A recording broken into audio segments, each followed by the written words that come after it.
In the bustling city of Enugu, Nigeria, Amara Nwosu stared at her reflection in the mirror, her hands trembling as she adjusted her giali. Today was her 5th wedding anniversary, but instead of joy, she felt only dread. 5 years of marriage to Kobe Easy, and still, her womb remained empty. As she stepped out of their modest flat, the whispers of the neighborhood market women reached her ears. "NWA Agadi," they muttered. "Barren woman." Amara quickened her pace, her heart heavy. At the Easy family compound, Chief Easy's booming voice could be heard even before Amara entered. "Kobe, my son, when will you give me a grandchild to carry on our lineage?" Amara's mother-in-law, Adana, shot her a look of disdain. "If only you had married that nice girl from our village, Kobe." City women like Amara, with their modern ways, they forget the importance of family. Kobe, usually so strong, seemed to shrink under his parents' words. "Father, mother, please, we are trying." As the celebration wore on, Amara felt suffocated. She slipped away, finding solace in the garden. There, under the ancient Udala tree, she wept. "Why do you cry, my daughter?" a soft voice startled her. An old woman, her skin wrinkled like dried tobacco leaves, emerged from the shadows. "Who are you?" Amara asked, hastily wiping her tears. The old woman smiled, revealing a set of blackened teeth. "I am many things to many people, but to you, I can be the answer to your prayers." Amara's heart raced. "What do you mean?" The old woman produced a small, intricately carved wooden box from the folds of her wrapper. "Inside this box lies the key to your heart's desire. But remember, every gift comes with a price." Before Amara could respond, the woman vanished, leaving only the box behind. Amara's fingers trembled as she opened it, revealing a small vial filled with a swirling, iridescent liquid. As the sounds of the party drifted towards her, Amara made a decision that would change her life forever. She uncorked the vial and drank its contents in one swift motion. Little did she know, as the liquid burned its way down her throat, that she had just set in motion a chain of events that would shake the very foundations of her world. 3 weeks after the anniversary celebration, Amara stared in disbelief at the 2 pink lines on the pregnancy test. Her hands shook as she called out to Kobe, her voice a mix of excitement and fear. The news spread like wildfire through the Ease family compound. Chief Ease beamed with pride, already planning the naming ceremony. Even Adana's usually stern face softened, though her eyes still held a hint of suspicion. As her belly grew, so did the whispers. The speed of Amara's pregnancy defied nature. In just 4 months, she looked ready to deliver. The local midwife, Mama Chidi, clucked her tongue in concern during each visit. "Amara, have you been to see any Dibia?" Mama Chidi asked during one checkup, her eyes narrowing. Amara's heart raced, remembering the old woman and the mysterious vial. "No, Mama. Just prayers," she lied, her hand instinctively moving to protect her swollen belly. The night of the delivery was unlike any Enugu had seen in years. A storm raged outside, lightning illuminating the sky in violent flashes. As Amara's screams echoed through the compound, the electricity flickered and died. In the dim light of kerosene lamps, Amara gave birth to a beautiful baby girl. But as the child took her first breath, a gust of wind extinguished every flame in the room, plunging them into darkness. When the lights came back on, everyone gasped. The newborn's eyes, instead of the usual newborn blue, were a striking, unnatural gold. Kobe named her Adana, after his mother, hoping to finally win her approval. But as he placed the child in his mother's arms, Adana recoiled. "This child, there's something not right about her," she muttered, hastily handing the baby back. In the days that followed, strange occurrences plagued the Ease household. Objects would move on their own, and at night, the sound of a child's laughter could be heard, even though baby Adana was fast asleep. Amara found herself torn between the joy of motherhood and a growing sense of unease. She couldn't shake the feeling that in her desperation she had invited something sinister into their lives. As baby Adana grew at an alarming rate, reaching milestones months before she should, Amara's fear grew. What exactly had been in that vial? And what price would she have to pay for her miracle child? Little did Amara know the old woman who had given her the vial was watching, waiting for the right moment to collect her due. The forgotten vow was about to be remembered, with consequences that would shake the Ease family to its core. As months passed, Adana's rapid growth became impossible to ignore. By her first birthday, she looked and acted like a 3-year-old. Her golden eyes, which had caused such a stir at birth, now seemed to glow with an otherworldly intelligence. Kobe's business, a small tech startup, suddenly began to flourish. Investors appeared out of nowhere, and contracts fell into his lap. The Ease family's fortunes soared, but with each success, Amara's unease grew.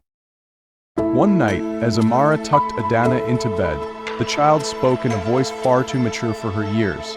"Mama, when will the old woman come for her payment?" Amara's blood ran cold. "What old woman, Adana?" The child's golden eyes seemed to peer into Amara's soul. "The one who made me possible. She visits me in my dreams. She says it's almost time." Terrified, Amara confided in Kobe about the vial and the mysterious old woman. To her surprise, instead of anger, Kobe's eyes filled with tears. "I too made a deal," he confessed. "The night before our anniversary, I visited a dibia. I promised anything for a child and for success in my business. I thought it was just superstition, but now."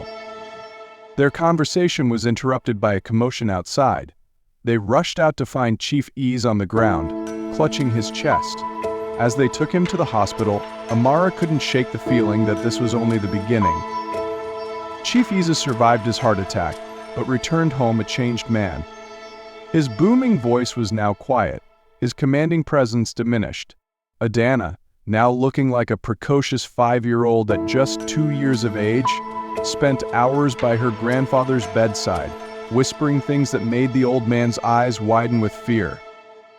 Amara's mother-in-law, who had never fully accepted her, now openly accused her of bringing a curse upon the family. "What have you done?" she would wail. "This child is not natural." As tensions in the family reached a breaking point, Amara decided to seek out the old woman who had given her the vial. She retraced her steps to the udala tree in the compound, hoping for answers.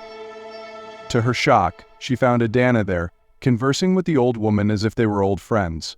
The old woman turned to Amara, her blackened teeth visible in a wide grin. "Ah, you've come to settle your debt," the old woman cackled. "What debt? What do you want?" Amara demanded. The old woman's eyes glinted. "Your husband promised anything for a child and success. You drank the vial for the same. Did you think such gifts come without cost?" As if on cue, they heard Kobe's anguished cry from the house. They rushed back to find him cradling his phone, his face ashen. "The company, it's gone. All of it. We're ruined." In the days that followed, the Ease family's world collapsed. Kobe's company was investigated for fraud, though he swore he had done nothing wrong. Their assets were frozen, and whispers of prison time hung in the air. Amara watched helplessly as her husband sank into despair. Chief Ease's health deteriorated rapidly, and Amara's mother-in-law became a shell of her former self, muttering prayers and casting fearful glances at Adana. Adana, now resembling a wise 10-year-old, seemed to be the only one unaffected by the chaos. She would sit in the garden, humming strange melodies that made the flowers bloom out of season. Desperate for a solution, Amara decided to visit Mama Chidi, the midwife who had first suspected something amiss. The old midwife listened to Amara's story, her face growing graver with each word. "Child," Mama Chidi said finally, "you've entangled yourself with forces beyond your understanding. But all is not lost. There's a ritual, a dangerous one. It might save your family, but the price," she trailed off, her eyes filled with sorrow. "I'll pay any price," Amara said firmly. "Just tell me what to do." As Mama Chidi explained the ritual, a chill ran down Amara's spine. The cost was higher than she could have imagined, But she knew she had no choice. She had started this, and she would end it. Under the light of a full moon, Amara prepared for the ritual. Kobe, though fearful, stood by her side. They had agreed to face this together, as they should have from the beginning. The old woman appeared at the stroke of midnight, Adana by her side. The child's golden eyes were sad but understanding. "It's time, Mama," she said softly. Mama Chidi began the ritual, her voice rising in an ancient chant. The air crackled with energy, and the ground beneath their feet trembled. Amara stepped forward, her heart heavy but her resolve firm. "I offer myself," she declared. "Take me in place of what we owe. Spare my family, spare our child." The old woman's eyes glinted. "Are you certain? Once done, it cannot be undone." Amara nodded, tears streaming down her face. She turned to Kobe, kissing him one last time. "Take care of Adana. Remember, she's a gift, no matter how she came to us." As Amara stepped into the circle Mama Chidi had drawn, a blinding light engulfed her. When it faded, Amara was gone. Kobe fell to his knees, clutching Adana close. The old woman nodded, seemingly satisfied. "The debt is paid," she declared, before vanishing into the night. In the years that followed, the Ease family slowly rebuilt their lives. The fraud charges against Kobe mysteriously disappeared, and while they never regained their former wealth, they had enough to live comfortably.